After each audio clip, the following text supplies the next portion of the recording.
Today, as you all know, it is Poetry Slam Day. The first reader is Anne Carey. Good morning again. I was a little apprehensive about being the first reader, but then I realized I don't have any hard acts to follow. So I have two brief pieces from the 20th and 21st centuries. Novelist and poet Richard Brautigan was one of many West Coast writers making waves in the 60s and 70s. He died sadly young in 1984. This poem, which I believe presents an unrealistically optimistic view of how machines and humans might interact, is from his 1968 book, The Pill versus the Spring Hill Mine Disaster. All watched over by machines of loving grace. I like to think, and the sooner the better, of a cybernetic meadow where mammals and computers live together in mutually programming harmony like pure water touching clear sky. I like to think, right now please, of a cybernetic forest filled with pines and electronics where deer stroll peacefully past computers as if they were flowers with spinning blossoms. I like to think, it has to be, of a cybernetic ecology where we are free of our labors and join back to nature. We turn to our mammal brothers and sisters and all watched over by machines of loving grace. Brian Doyle was an American poet and essayist. The following is from his 2019 book, One Long River of Song. This may be a cross between a poem and a mini essay/meditation. Anyway, I love it and love sharing it. God. By purest chance, I was out in our street when the kindergarten bus rumbled past going slow, and I looked up just as all 7 kids on my side of the bus looked at me, and I grinned, and they lit up. And all this crap about God being dead, and where is God, and who owns God, and who hears God better than whom, is the most egregiously stupid crap imaginable. Because if you want to see God and have God see you, and have the mutual perception be completely untrammeled by blather and greed and comment, go stand in the street as a kindergarten bus murmurs past. I'm not kidding, and this is not a metaphor. I am completely serious. Everyone babbles about God, but I saw God this morning just as the bus slowed down for the stop at Maple Street. God was 6 girls and 1 boy with a bright green and purple Stegosaurus hat. Of course God would wear a brilliantly colored, tall dinosaur hat. If you were the imagination that dreamed up everything that ever was in this blistering, perfect, terrible world, wouldn't you wear a hat celebrating some of the wildest, most amazing developments?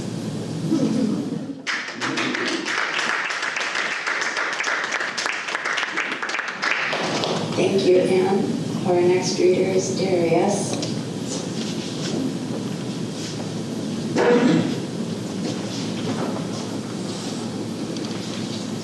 Hello, everyone. Morning. I did write a poem this time. This is the proof. A couple of days ago, I was having a conversation with a friend, and the question came up. Very important question. I'm sure many of you have asked yourselves, who am I? And that question became the basis of a poem that actually wrote itself, but did write it, and it is all done. And I would like to share that with you this morning. And the poem entitled itself, Who the Hell Am I? And I subtitled the poem, What in the hell is this? And I'm sure many of you have ruminated these questions before, in your spiritual moments anyway. As I was thinking about these things, I heard a faint whisper in the background of my consciousness. It said, "My dear child, you are the heaven itself. And all around you is heaven in disguise."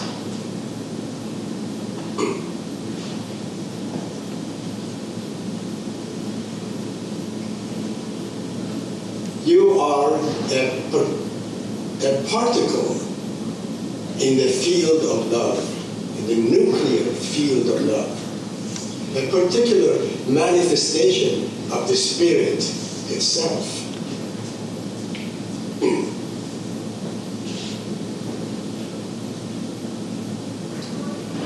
I am closer to you than your shirt. But do not look for me anywhere. I am hiding behind the looking itself.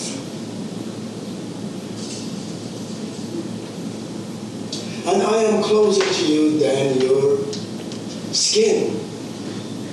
But you cannot touch me.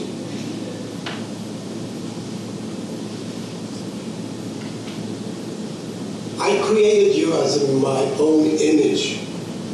I sculpted your form as a work of art.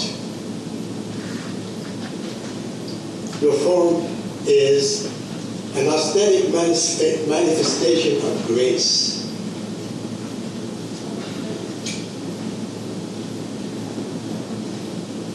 And I am dancing in this air that you breathe in. Yet I am closer to you than your breath. And I am in that ocean that courses in your blood, in your veins. Yet I'm closer to you than your blood.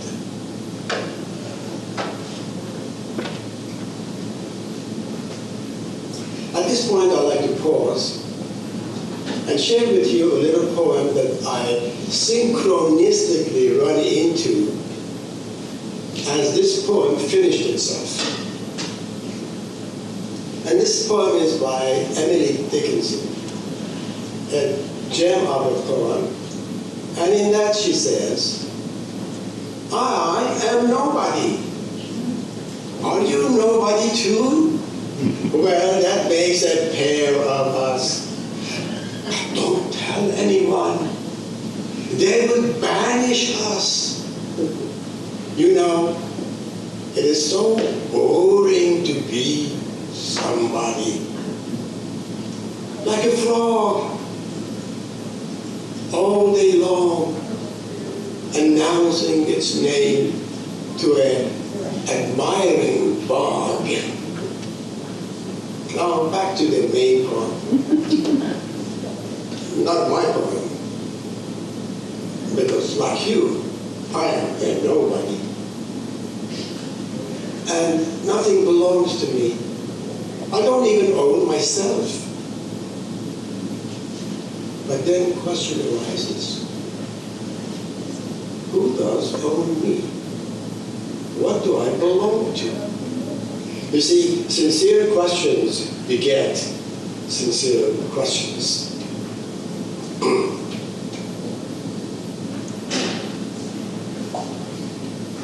If I can read my little scribbles here.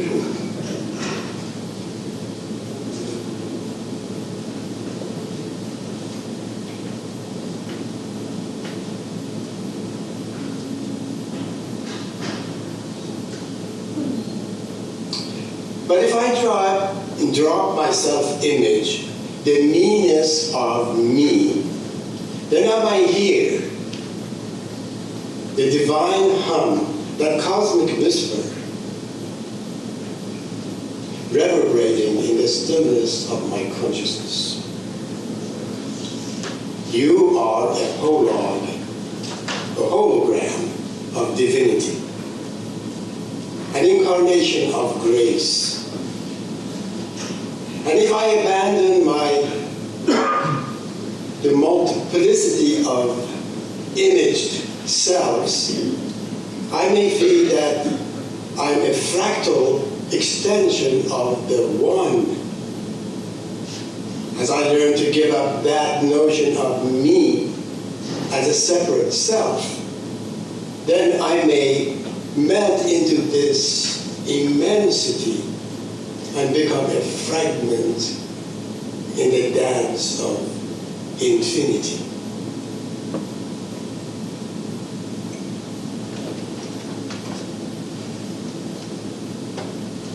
And if I let go of being somebody, then I disappear into this vast,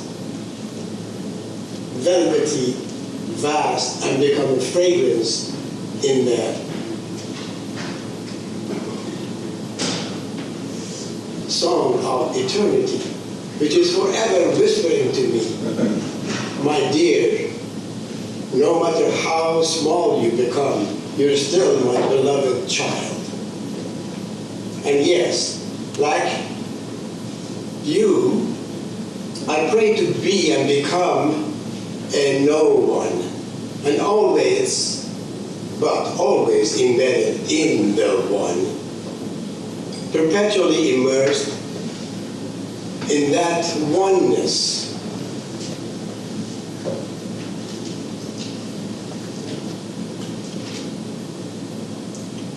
And like you, I belong to that no oneness, which includes everyone, and that nobodiness that somehow magically holds everybody in the palms of its hands.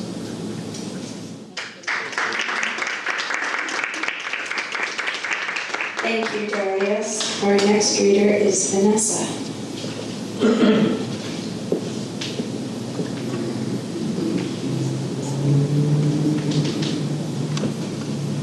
Good morning.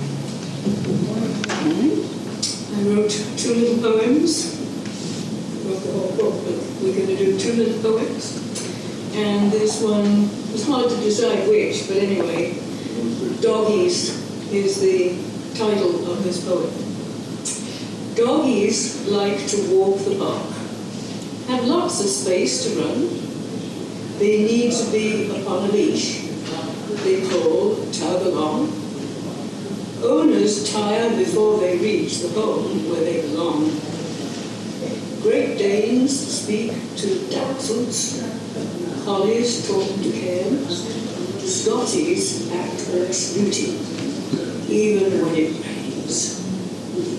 It's fun to see a tiny dog provoke a giant one, pretend it is ferocious, and feign it weighs a ton. Doggies have a way with men. They bring out all their softness. Tarzans coo and stroke dogs' fur. Doggies evoke their gentleness.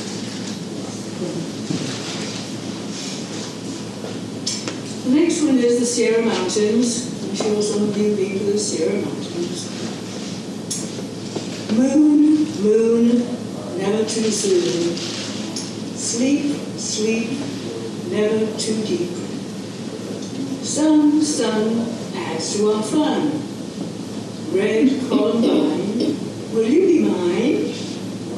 Blue dragonfly, please pass me by.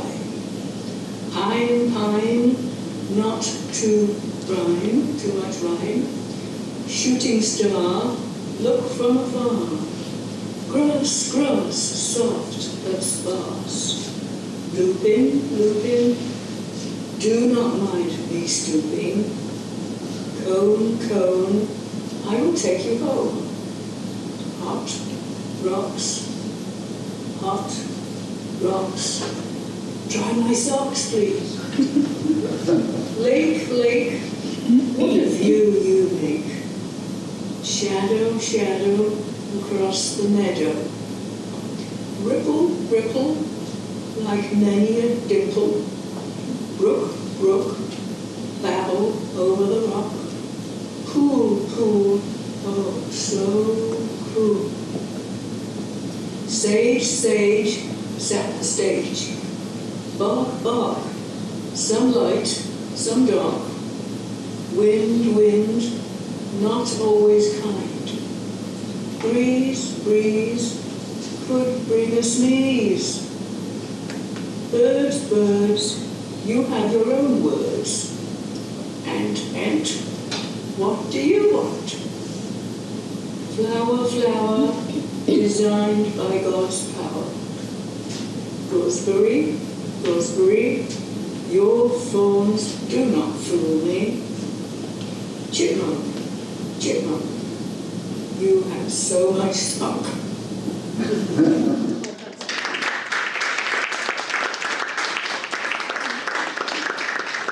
Thank you, Vanessa. Our next reader is Dean Penn.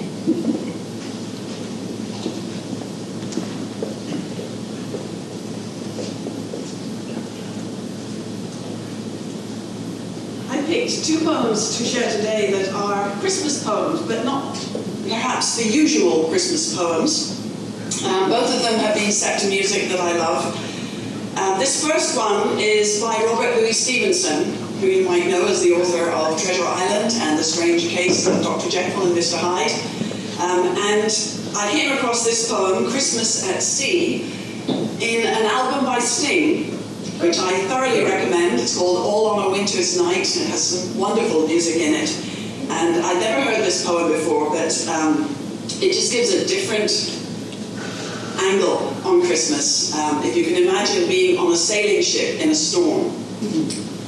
Christmas at sea. The sheets were frozen hard and they cut the naked hand. The decks were like a slide where a seaman scarce could stand. The wind was a nor'wester blowing squally off the sea, and cliffs and spouting breakers were the only things alee.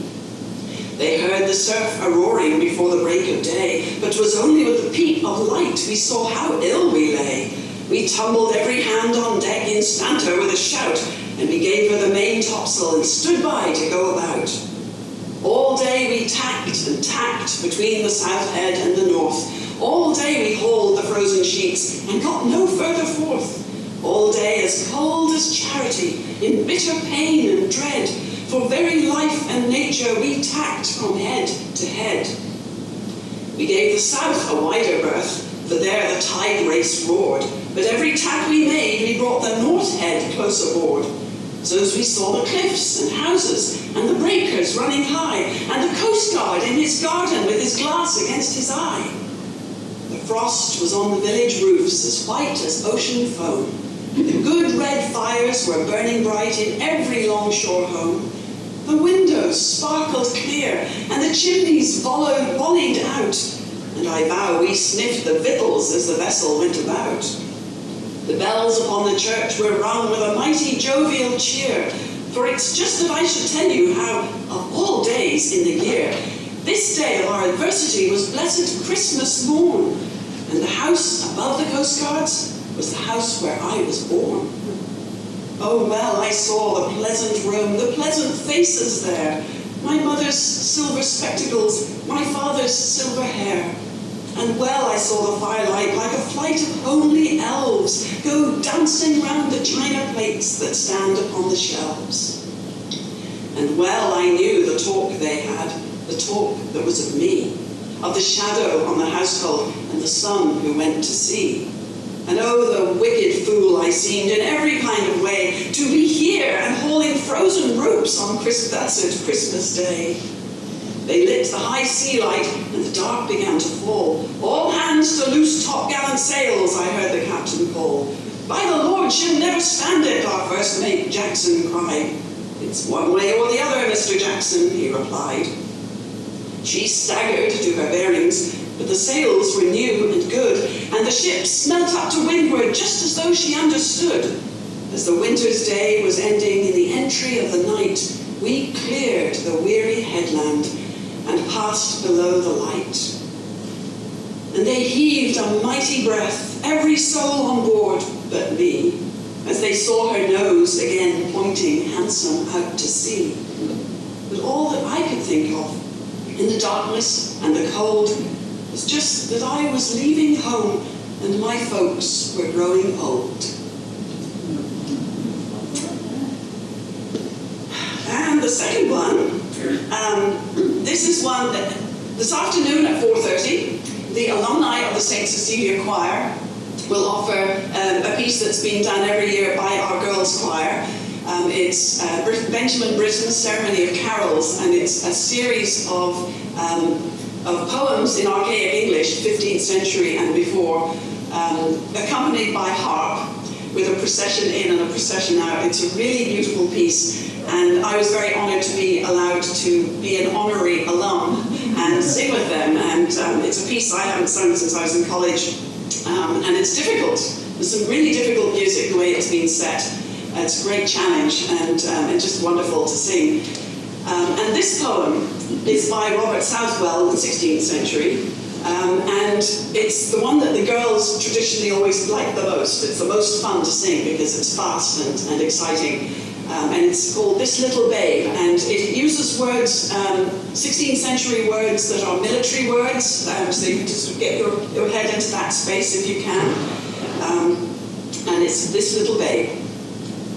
This little babe, so few days old, has come to rifle Satan's fold. All hell doth at his presence quake, though he himself for cold do shake. For in this weak unarmed lies, the gates of hell he will surprise. With tears he fights and wins the field. His naked breast stands for a shield. His battering shot are babyish cries. His arrows looks of weeping eyes. His martial ensigns cold and lean, and feeble flesh his warrior's steed. His camp is pictured in a stall, his bulwark but a broken wall. The crib, his trench, hay stalks, his stakes, of shepherds he his muster makes. And thus, as sure his foe to wound, the angels' trumps alarum sound. My soul with Christ join now in fight. Stick to the tents that he hath pight. Within his crib is surest ward. This little babe will be thy guard. If thou wilt foil thy foes with joy, then flit not from this heavenly boy.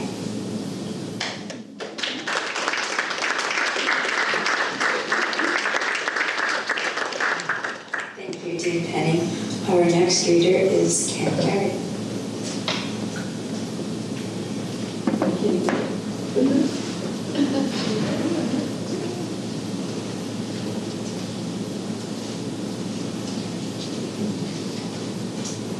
Good morning. This morning I have a couple of selections from the English poet Robert Herrick.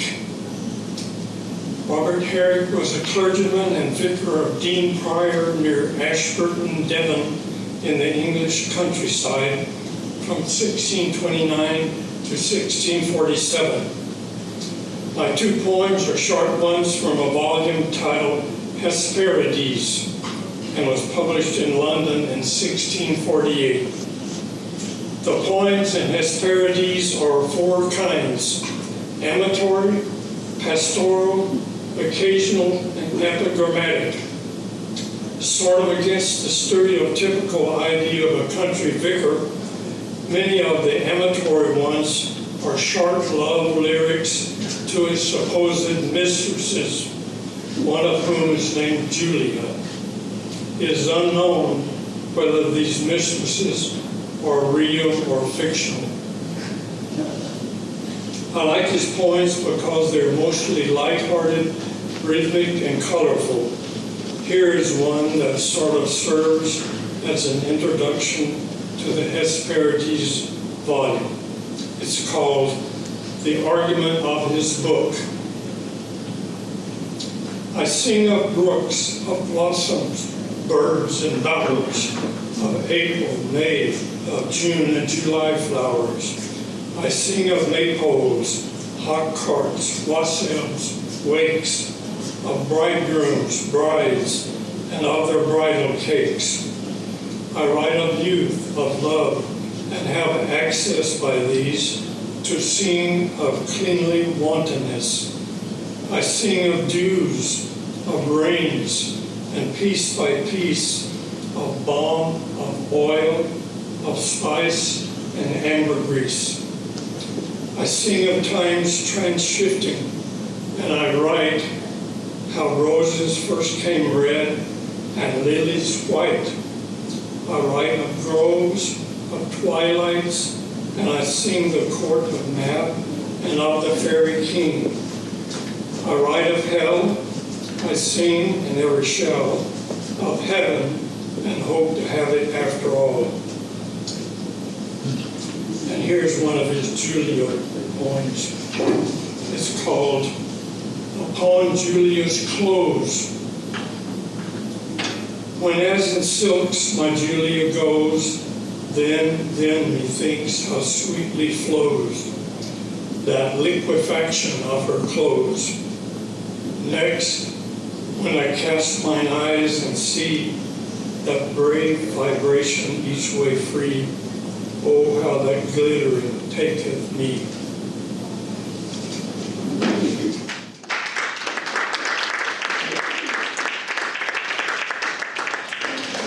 Thank you, Ken. Our next reader is Ellen Arcus.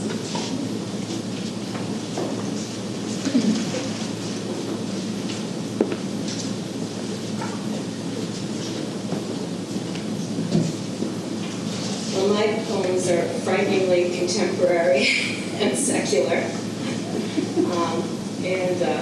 I wrote the first two, and the last is from my favorite author, Garrison. Well, not author, this is his selection of good poems from Garrison. And the two that I wrote are both travel-oriented. One was on an airplane, one was waiting for it. One was waiting for an airplane, one was on an airplane. There was a fragrant lime in my Bloody Mary, leaving a citron scent lingeringly on my fingers. A remembrance. Sweet sounds danced through my headphones into my head, leaving tears and joy and emboldened harmonies. Soon I'll feel it cold new to these loves and to warmth. Soon I'll bask in the warmth of unconditional love and acceptance, but tinged with the prospect of endings and losses, inevitability, which loves to hide itself in busy.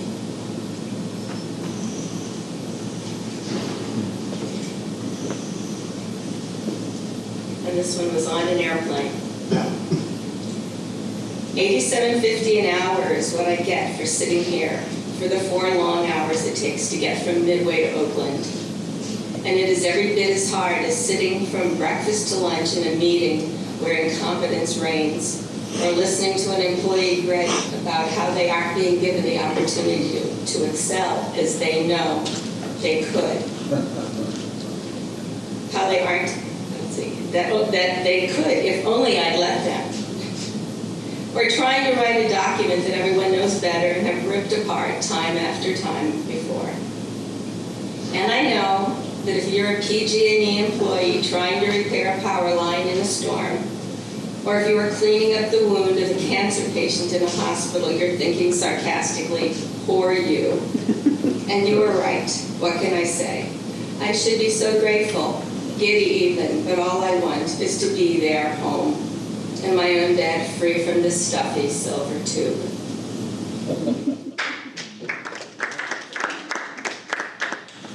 And this one is by Robert Bly.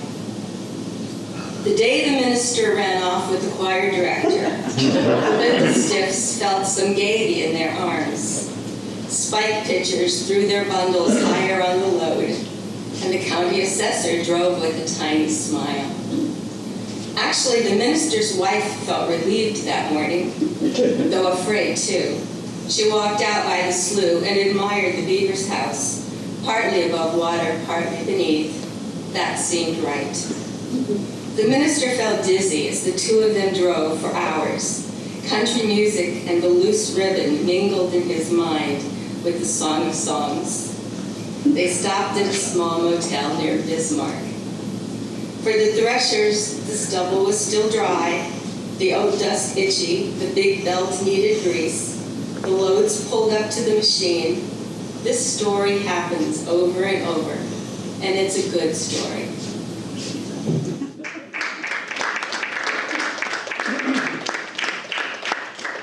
Thank you, Ellen. Our next reader is Reverend Kevin Brooks Mason.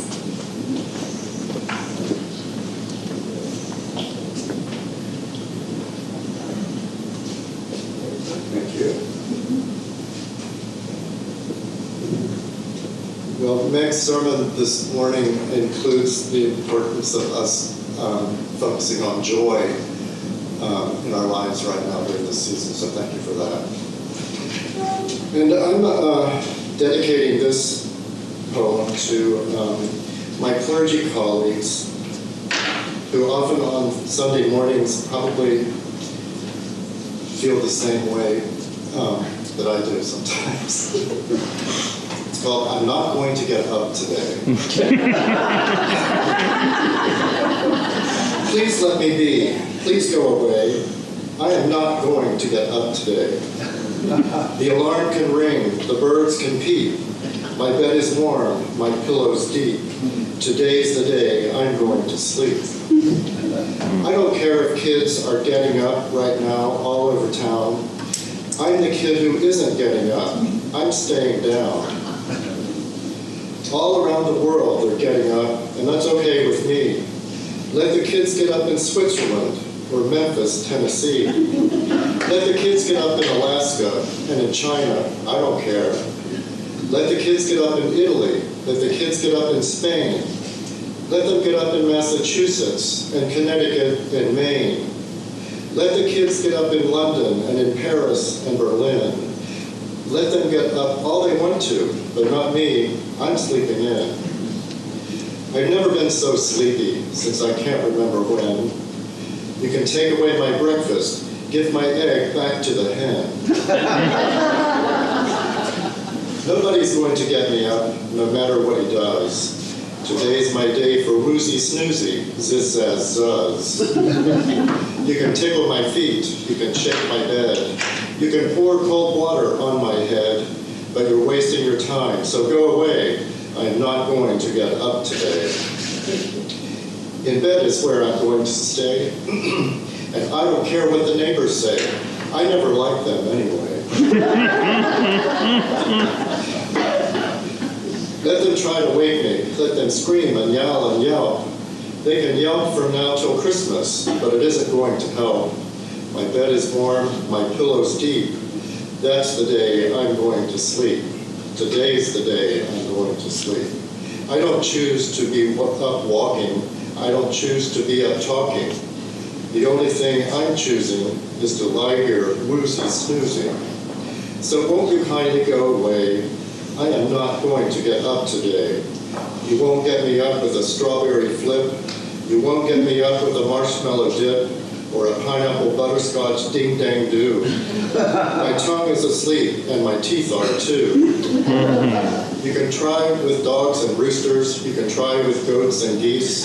But I'm going to go on snoozing. You can bring in the police. You can print it in the papers, spread the news all over town, but nothing's going to get me up. Today, I'm staying down. You can shoot at me with peas and beans. You can bring in the United States Marines. You can put the whole thing on TV, but I won't get up today.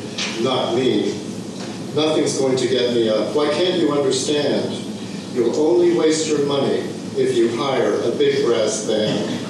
That's why I say, please go away. I am not going to get up today.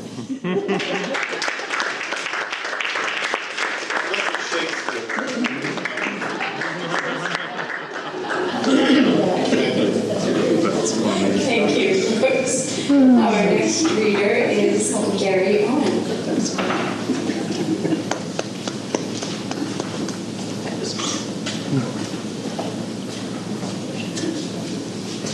Good morning. Poet Michael Boosie, the senior pastor of Judson Memorial Church in New York City, Greenwich Village, so it is merely nominally Baptist. Boosie writes, I prefer questions over answers, weird over normal, authentic over perfect and funny over formal. His take on the gospel imperatives is to act justly, to love fiercely, and to move fabulously through the world. I've extracted my first reading from his Prayer of Queer Thanksgiving, Reflections on a Pride Parade. I sing praises to the baseball-capped father looking on with quiet pride as he asked, do you paint yourself or do you have them professionally done? And praises to the ones who set aside their cynicism for one brief shining moment so they can join the smiles, join in the connection.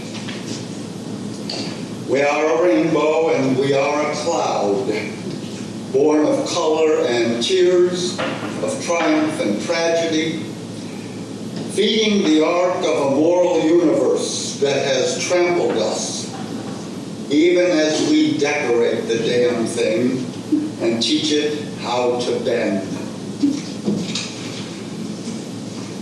We are everything I describe and nothing I describe. We are everything I see and so much I do not see. We can pick out one another on the street, and we can be strangers in the same parade. We are more than fits inside our ever-expanding initials, and we are only as much as we allow ourselves to be. We are a rainbow, and we are a cloud.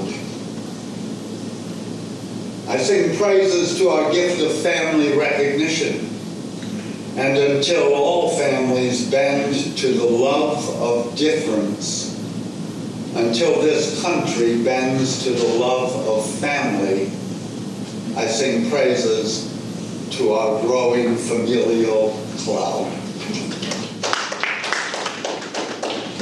Thank you. My second piece is from Thomas Merton's The Way of Zhuangzi. Catholic monk, priest, and prolific writer published his Way of Zhuangzi, 4th century BCE Taoist philosopher. And I've chosen a poem from that affirming the unique natures and unique needs of diverse people and diverse animals. Symphony for a Seabird. Have you not heard how a bird from the sea was blown inshore and landed outside the capital of Lu? The prince ordered a solemn reception, offered the seabird wine in the sacred precinct, called for musicians to play the compositions of Shun, slaughtered cattle to nourish it. Dazed with symphonies, the unhappy seabird died of despair. How should you treat a bird? As yourself or as a bird? Ought not a bird to nest in deep woodland, fly over meadow and marsh? Ought it not swim on river and pond, feed on eels and fish, fly in formation with other waterfowl, and rest in the reeds? Bad enough for a seabird to be surrounded by men and frightened by their voices. That was not enough. They killed it with music. Water is for fish and air for men. Natures differ and needs with them. Hence the wise men of old did not lay down one measure for all. Thank you.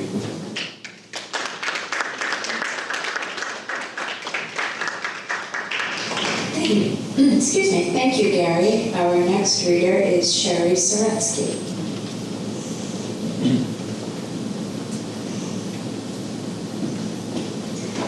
So I have two poems for you.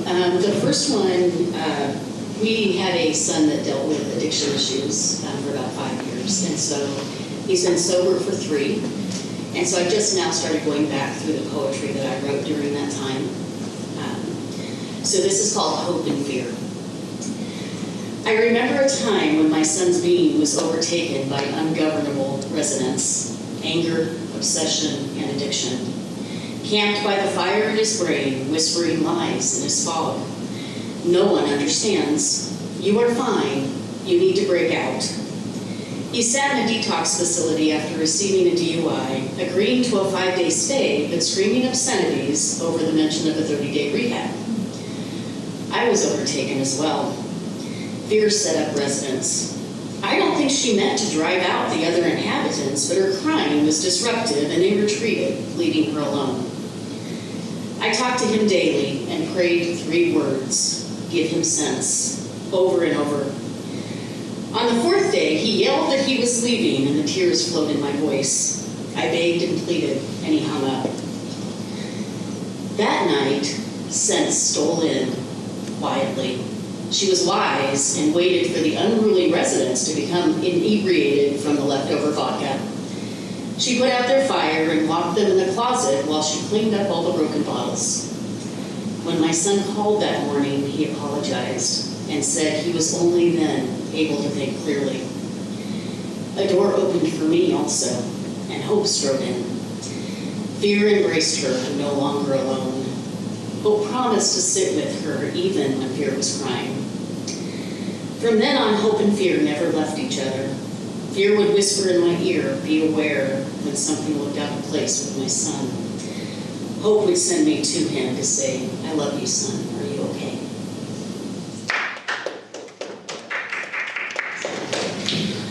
And the second poem is called People Come in Layers.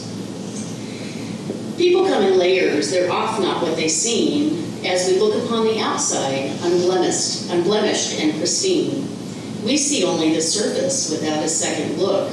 The face they put out for us can sometimes be mistook for all that they are made of, when that's so far from being true. They are truest on the inside when we see them through and through. The layers built from long days, from life and all it brings, from love and hurts and problems, from the bruises and the stings, from the things that they are proud of and the things that they are not, the times of disappointment and the battles that they fought. All those issues shaped them, and they shaped us as well. So the look we take so quickly is just the surface of the well. There is wisdom in the adage of the cover of the book. People are more than just the surface. They are more than how they look. Remember to look deeper than what they do present. Take time to see the layers. You've only seen a small percent. There is beauty and imperfection in each person that we meet. There are layers that you've hidden from each person that you greet.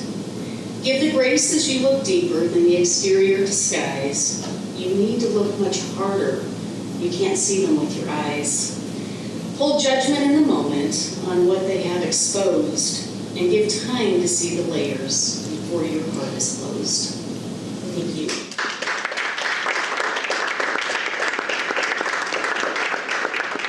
Thank you, Sherry. Our next reader is Barbara Harry.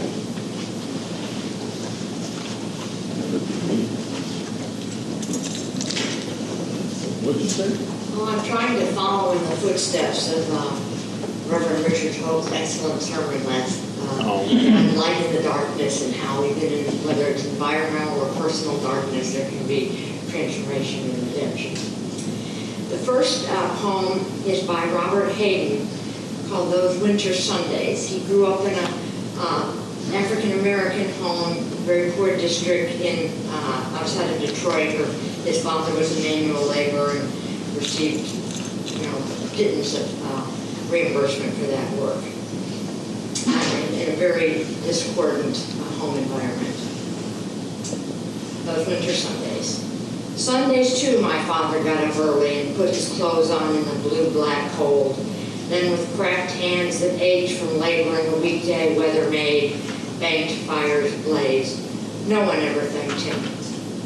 I'd wake and hear the cold splintering, breaking. When the rooms were warm, he'd call, and slowly I would rise and dress, fearing the chronic angers of that house. Speaking indifferently to him who had driven out the cold and polished my good shoes as well. What did I know? What did I know of love's austere and lonely offices? And so, following up on this theme of, young love is concerned with one's own happiness, and old love with other people's happiness, and how old age is also not a deterrent to the rejuvenating power of love. Old Age by Edmund Waller. The seas are quiet when the winds give o'er, so calm are we when passions are no more. For then we know how vain it was to boast of fleeting things so certain to be lost. Clouds of affection from our younger eyes conceal that emptiness which age decries. The soul's dark cottage, battered and decayed, lets in new light through chinks that time hath made. Stronger by weakness, wiser men become as they draw near to their eternal home, leaving the old, both worlds at once they view, that stand upon the threshold of the new. And that, I think the words from that poem were the stimulus for Leonard Cohen's chorus. There is a crack in everything, and that's how the light gets in. And then the last is selections from one of my favorite poets, George Herbert, who suffered recurrent depressions, but depression is a recurrent illness, and he compares himself to a flower having gone underground. And before he died, he shared his poems with his friend Nicholas Farrar from Little Gidding, and he said to him, if any of these poems can help some soul, keep them, if not burn them. Well, fortunately, Nicholas thought that was they were good, and he published them in his temple poems. So here's just a few selections from the flower. Who would have thought my shriveled heart could have recovered greenness? It was gone quite underground as flowers depart to see their mother root when they had blown. Where they together, all the hard weather, dead to the world, keep house unknown. Grief melts away like snow in May, as if there were no such cold thing. And now in age I bud again, after so many deaths I live. So I think we should all try to be like the pine cone, under fire, leave from flame.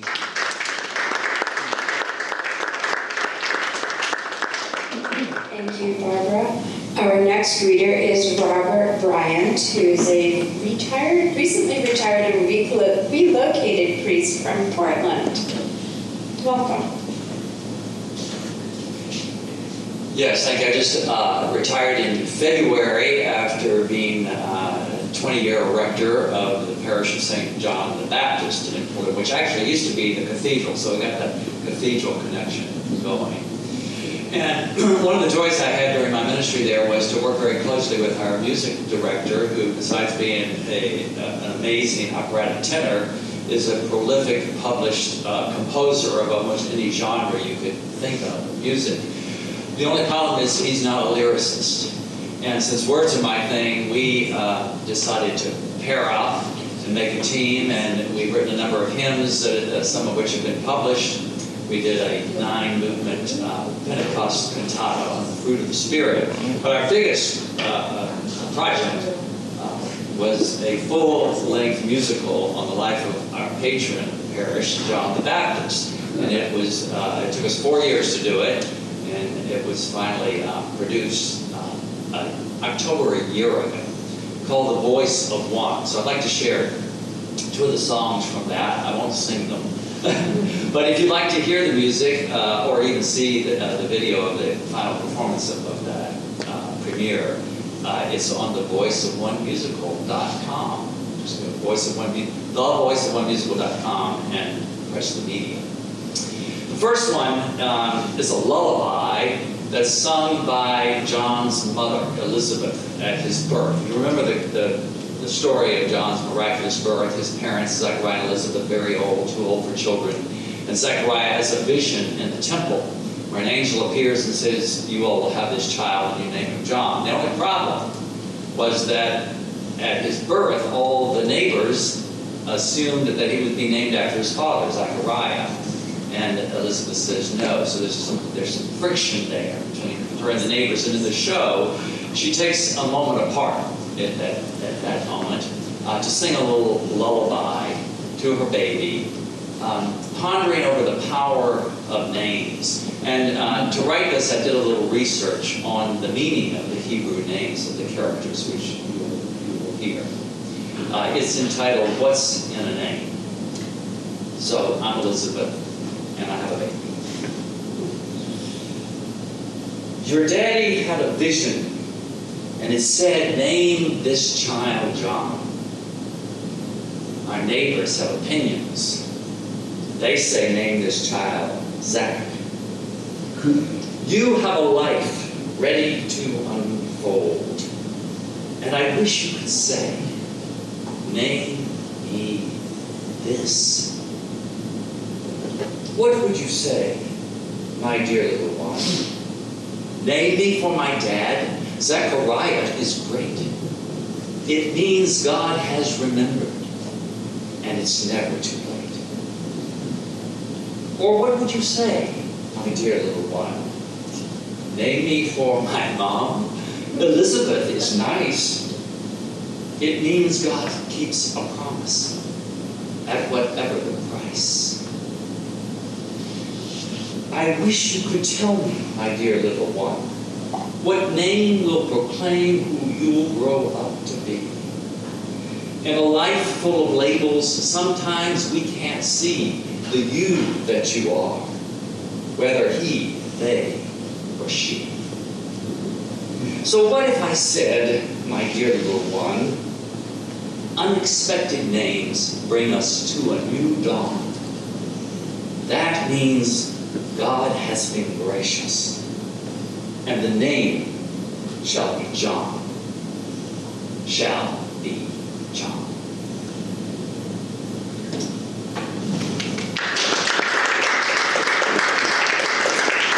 And the second one is actually the gospel reading for this morning's Mass, which we'll hear in just a little bit, or you may already heard.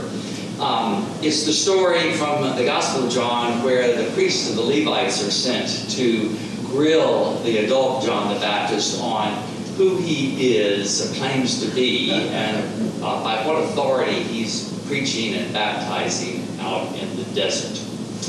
And it's called The Record of John. In the show, it's sung by 3 different priests who sort of circle like sharks in a tank. Who do you think you are? Not the Messiah. Who then? Are you Elijah? I am not. Are you the prophet? No. Then who are you? Let us have an answer for those who sent us. Who do you think you are? I am the voice of one crying on the edges of society. Make God's dream for humanity a reality. Why then are you baptizing if not Messiah, or Elijah, or the prophet? I baptize with water. I'm merely the warm-up act for the main attraction. He is the fire to my water, the spirit to my flesh, the power to my preaching, the dove to my dream. He must increase, but I must decrease.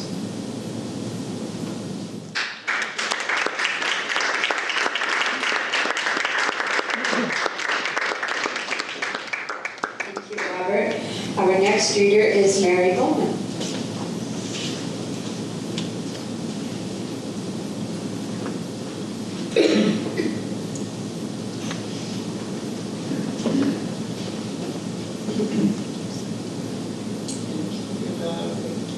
Named our son John, and expecting a grandchild in May. We're very interested in the idea of naming. I have two poems, two short poems, and this one is from a book of translations from the German of some of the early poems of Rainer Maria Rilke, and the title of this book is Rilke's Book of Hours, Love Poems to God.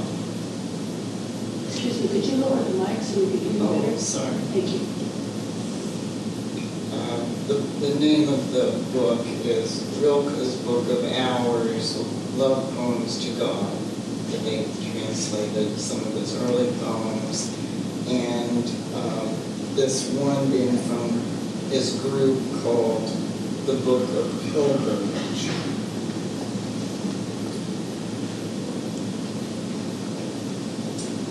You are the future, the red sky before sunrise, over the fields of time.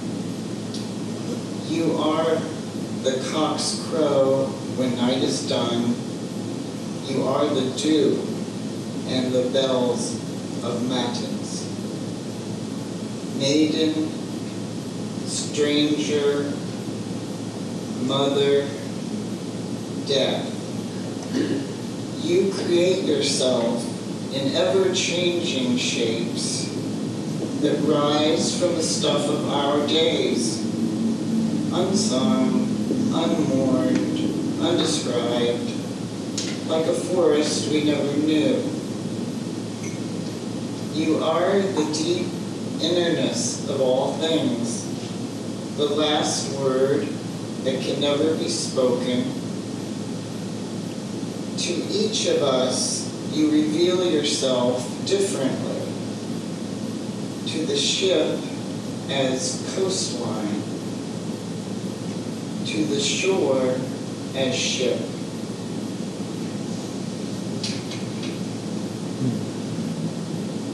And the second poem is not Rilke, a Christmas poem. Step out of the dark night. Something will guide you. Open the door to the manger.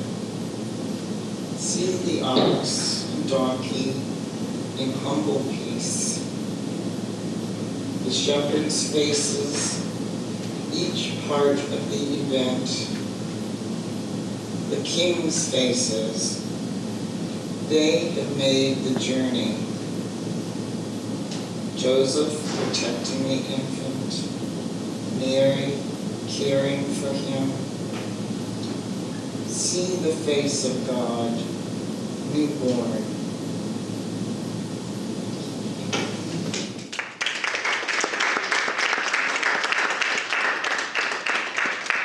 Thank you, Mary. And our final reader is Robert Howland.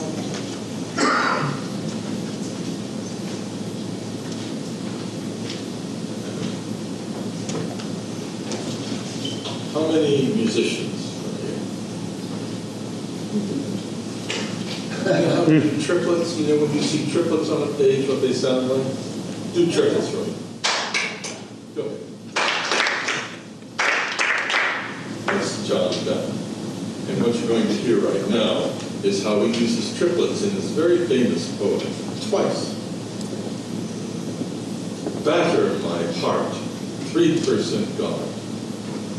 For you as yet but not, breathe, shine, and seek to mend, that I may rise and stand, o'erthrow me and bend your force to break, blow, burn, and make me new.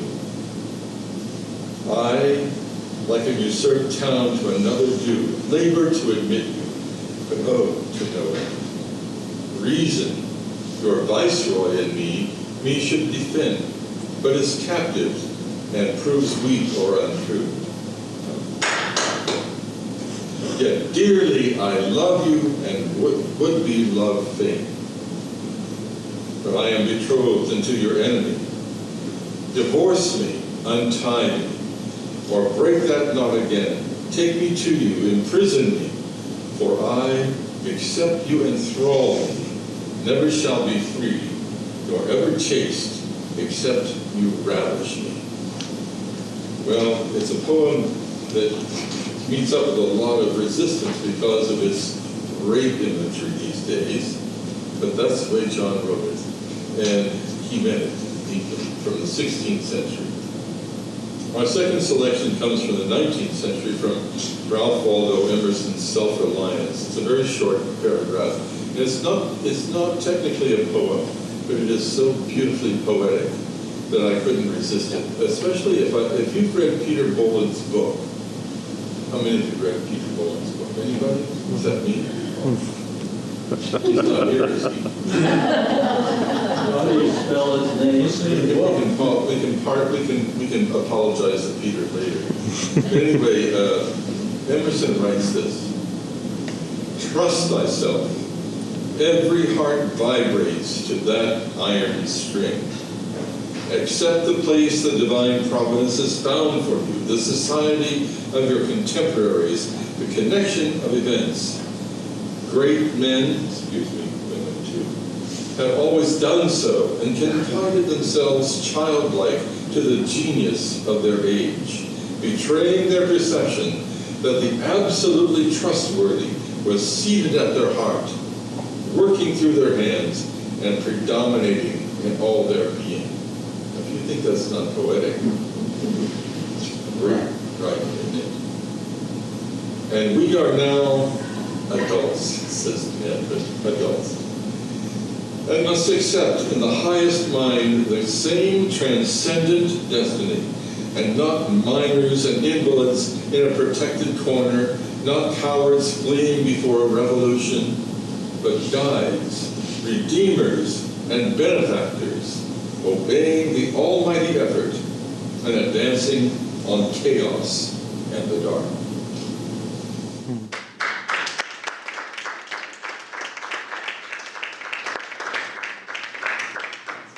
Robert, and thank you everyone for a wonderful poetry slam. Have a great Sunday and a very Merry Christmas. See you.